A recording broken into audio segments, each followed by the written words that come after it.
샬롬 할렐루야. 지옥 네 번째입니다. 하나님의 공의와 사랑의 마음이 담긴 양심 심판이 적용되는 경우로 나이에 따른 구원 기준에 대해서 살펴보겠습니다. 복음을 듣지 못하고 죽은 영혼들의 경우 주님을 영접하지 못했다고 해서 무조건 지옥에 가도록 두시는 것은 아닙니다. 선한 양심을 가진 이들은 그 양심을 근거로 구원해 주시지요. 각 사람의 중심을 잘 아시기에 복음을 들었다면 주님을 영접해 신앙생활 잘했을 영혼들이므로 구원받게 하시는 것입니다. 양심 심판이 적용되는 또 다른 경우는 너무 어린 나이에 죽어서 스스로 주님을 믿을 수 없는 어린아이들입니다. 잉태된 지 5개월까지 태아에 대해서 살펴보았지요. 5개월까지는 태아의 육에 영혼이 깃들지 않으므로 구원과는 상관이 없습니다. 영이 없고 혼과 육만 있는 짐승과 다름이 없기 때문에 생명이 끊어지면 소멸하지요. 그러나 6개월부터는 태아의 영혼이 주어지기 때문에 상황이 다릅니다. 태아로 죽었다고 해도 반드시 그 영혼은 천국이나 지옥으로 가게 되지요. 나이에 따른 구원 기준에 대해서 살펴보겠습니다. 첫째, 6개월에 접어든 태아의 구원 기준. 6개월에 접어들면 태아에게 영혼이 주어집니다. 영혼이 주어졌다고는 하나 아직 무엇을 이성적으로 이해할 수 있는 단계는 아니지요. 자기 의지로 무엇을 할 수 있는 상태도 아닙니다. 그러니 하나님께서도 이 시기에 유산되거나 낙태된 영혼들은 대부분 구원받게 하십니다. 여기서 대부분이라 한 까닭은 극히 소수이기는 하지만 이때에도 구원받지 못하는 경우가 있기 때문입니다. 바로 잉태될 때부터 이미 구원과는 상관없을 정도로 악한 길을 받은 경우가 여기에 해당이 되지요. 아이의 조상들이 하나님을 크게 대적하는 등 심히 악을 쌓는 경우 그 악한 기가 태아에게 전해지는 것입니다. 그러나 이는 지극히 예외적인 경우이고 모태에서 죽은 영혼들은 대부분이 구원을 받습니다. 다만 이들은 구원받는다고 해도 낙원 이상의 천국 처소에는 들어갈 수가 없습니다. 태어나기도 전에 죽었으므로 이 땅에서 인간 경작을 받지 못했지요. 그래서 윗음부에 가되 일정 기간만 머무는 것이 아니라 백보자 대심판이 있고 난 뒤에도 계속해서 윗음부에 머물게 됩니다. 죽음 직후 윗음부에 갈 때 이들의 영혼은 어머니 뱃속에 있을 때와 마찬가지로 아무것도 쓰여 있지 않은 백지와 같은 상태입니다. 이 영혼들은 주님의 공중 강림 때까지 마치 모태 속에 있는 것처럼 윗음부에 보존되어 있지요. 그리고 주님께서 공중에 강림하심과 함께 성도들이 부활체를 입을 때 이들도 그 영혼에 맞게 변화된 육을 받게 됩니다. 이때 변화된 육이라는 것은 물론 썩어질 이 땅의 육과는 다른 영적인 육이지요. 그러나 주님과 같이 또는 경작받은 성도들처럼 신령하고 영원한 육을 입는 것은 아닙니다. 이들은 변화하고 성장하는 육을 받게 됩니다. 이 육은 처음에는 어린아이 상태였다가 순간에 성장하여 성인의 몸이 되지요. 그렇다고 노인이 될 때까지 늙는 것이 아니라 가장 적정한 시기에 성장이 멈춥니다. 이렇게 육은 성장하여 성인이 된다고 해도 그 영혼은 백지와 같습니다. 따라서 이들은 윗음부에 영원히 거하면서 진리의 지식을 배워 그 지식을 백지 같은 영혼 안에 채워 나갑니다.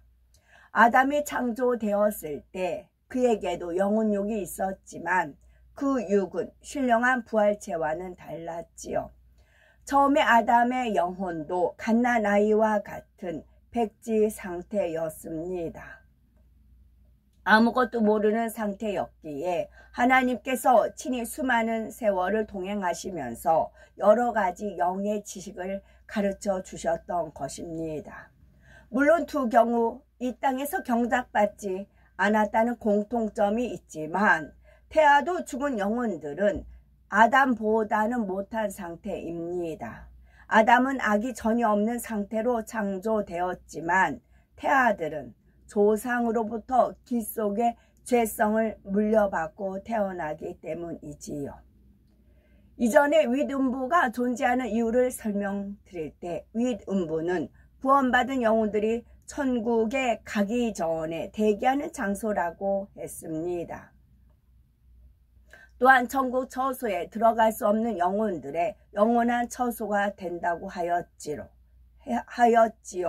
바로 이 영혼들이 이 상황에 해당이 됩니다. 윗음부의 삶이 불행하거나 부족한 것은 아니지만 이들은 경작받은 하나님의 자녀들이 누리는 참된 행복을 누릴 수는 없습니다. 두 번째, 갓난아이부터 5살까지의 구원 기준 살펴보겠습니다. 이 아이들의 구원 여부는 대체로 부모의 신앙, 특히 어머니의 신앙에 따라 결정이 됩니다. 부모에게 구원받을 믿음이 있고 자녀를 신앙 안에서 바르게 양육했다면 아이도 구원을 받습니다. 물론 부모가 믿지 않았다고 해서 아이가 무조건 구원받지 못하는 것은 아닙니다. 하나님께서는 만일 아이가 죽지 않고 성장하여 복음을 듣는다면 주님을 영접할 것을 아시지요. 따라서 이들에 대해서도 양심 심판을 적용해 주시는 것입니다. 그러나 부모에게도 구원받을 믿음이 없고 아이 자신도 양심 심판에 통과하지 못하면 아이는 구원받지 못하고 아래 음부에 떨어지고 맙니다. 어린아이라 할지라도 예외 없이 아래 음부에서 세세토록 끔찍한 형벌을 당하게 되지요. 어린아이를 자녀로 두신 분들은 육으로는 내 자녀이지만 자녀도 소중한 한 영혼임을 명심해야 합니다. 그리고 하나님을 사랑하는 마음, 바른 신앙을 심어 주셔야 되겠고 부모의 신앙 상태가 어린 자녀의 구원에 직접적인 영향을 미친다는 사실을 꼭 기억해야 되겠지요. 세 번째, 6살부터 사춘기 이전 12세 정도까지의 구원 기준 살펴보겠습니다. 6살부터 사춘기 이전까지의 아이들에게는 그래도 복음을 듣고 이해할 수 있는 이성이 있습니다. 100% 모든 아이가 그런 것은 아니지만 대부분 이 나이가 되면 자기 생각과 의지 가운데 스스로 신앙을 선택할 수가 있지요. 물론 여기서 5살, 12살이라는 나이 기준은 칼로 자르듯이 정확한 수치는 아닙니다. 많은 아이가 해당하는 가장 보편적인 기준을 말하는 것이지요. 사람마다 성장 발달의 시기는 다소 차이가 있기 때문입니다. 여기서 중요한 것은 자기 생각과 의지로 신앙을 선택할 수 있는가 없는가 하는 점이지요. 6살부터의 아이들은 자신의 이성으로 복음을 받아들일 수 있기 때문에 자신의 신앙에 따라 구원이 결정됩니다. 아무리 부모의 믿음이 좋다고 해도 자녀들에게 믿음을 심어주지 못했다면 그 아이는 지옥에 갈 수밖에 없습니다. 부모가 불신자이고 자신도 주님을 영접하지 않았다면 더욱 구원받기가 어렵지요. 이처럼 6살부터는 어린아이라 해도 자신의 의지로 신앙을 선택할 수가 있습니다. 그런데도 이 나이의 아이들은 굳이 사춘기 이후에 성인들과 구분하는 이유는 무엇일까요? 그래도 사춘기 이전의 아이들까지는 양심 심판이 적용되는 경우가 있기 때문입니다.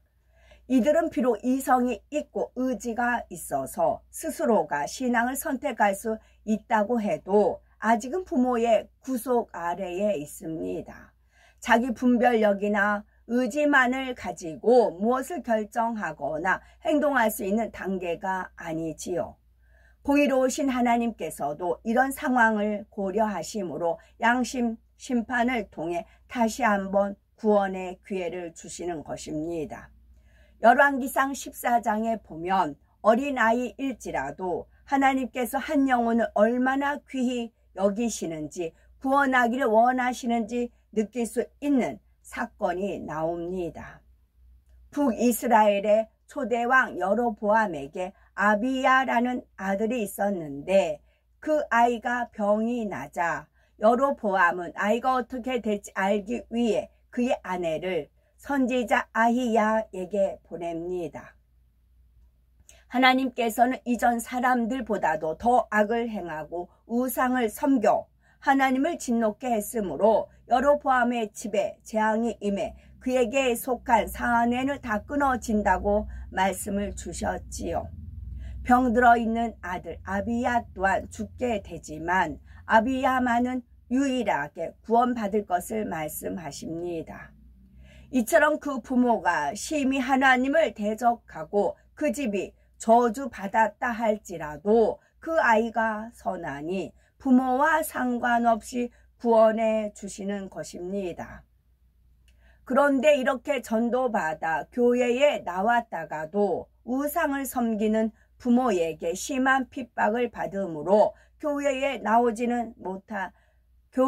나오지 못하는 경우가 있습니다. 하나님께서는 이런 아이들의 중심을 아십니다. 성인이 되어 부모의 간섭을 받지 않게 되면 열심히 신앙생활 할 것을 아시지요. 이런 아이가 아직 부모의 간섭 아래 있을 때 죽었다면 양심 심판에 의해 구원에 이르게 하시는 것입니다. 그러나 주를 믿지도 않았고 양심 심판도 통과하지 못한 어린아이들에게는 더 이상 기회가 없으므로 구원받지 못합니다. 네 번째, 주님을 간절히 찾는다면 누구에게나 구원의 길을 열어주시는 하나님. 이렇게 세상 물정 모르는 철부지 아이들의 구원은 부모가 어떤 사람인가 또 그 조상의 기가 어떠한가에 따라 크게 좌우됩니다. 조상이 심히 악을 행하고 우상을 섬김으로 아이가 정신 이상이나 정신 박약아로 태어나기도 합니다. 어릴 때부터 이미 귀신 들린 경우도 있지요. 이런 공의에 따라 후손들이 영적으로 조상과 부모의 영향을 받기 때문입니다. 그러나 한 가지 기억하실 것은 사랑의 하나님께서는 주의 이름을 부르는 자들을 절대 외면하지 않으신다는 것입니다. 아무리 나쁜 길을 타고난 사람이라 해도 너무 악한 조상이나 부모에게서 태어났다 해도 주님을 간절히 찾는다면 구원의 길을 열어주시지요. 그러므로 조상 때에 쌓은 죄의 담이라 해도 자신이 대신 진실하게 회개함으로 담을 헐고 어찌하든 진리 가운데 살고자 노력해야 합니다. 처음에는 쉽지 않을 수도 있지만 하나님을 의지하며 매달려야 하지요. 이렇게 행하는 영혼들에게 사랑의 하나님께서는 반드시 응답하십니다. 그런데 조상의 악으로 인해서 태어날 때부터 정신적인 장애를 가졌거나 귀신이 들리는 등 본인 스스로 믿음 가운데 나올 수 없는 경우가 있습니다. 이때는 부모나 가족이라도 대신 회개하고 기도와 금식으로 하나님을 감동하게 할 만한 믿음을 내보여야 합니다. 그 사랑이 진실하다면 사랑의 하나님께서 그 믿음과 정성을 받으시고 구원의 문을 열어주시지요. 하나님의 뜻대로 믿음 가운데 사는 것이 자신뿐만 아니라 자녀나 후손에게도 얼마나 중요한지 명심하셔야 되겠습니다. 사람으로서는 할 수 없는 것도 능히 이루시는 것이 바로 창조주 하나님의 능력입니다. 이런 하나님을 믿음으로 하나님을 기쁘시게 하면 아무리 좋지 않은 중심을 타고났다 해도 좋은 중심으로 변화시켜 주십니다. 구원해 주실 뿐만 아니라 행한 대로 더 좋은 천국과 상급도 주시지요. 하나님께서는 사람이 측량할 수 없을 만큼 넓고 깊은 사랑으로 우리를 구원으로 인도하십니다. 그 사랑을 의지하셔서 날마다 더 좋은 천국을 침노해 나가야 되겠습니다. 아멘.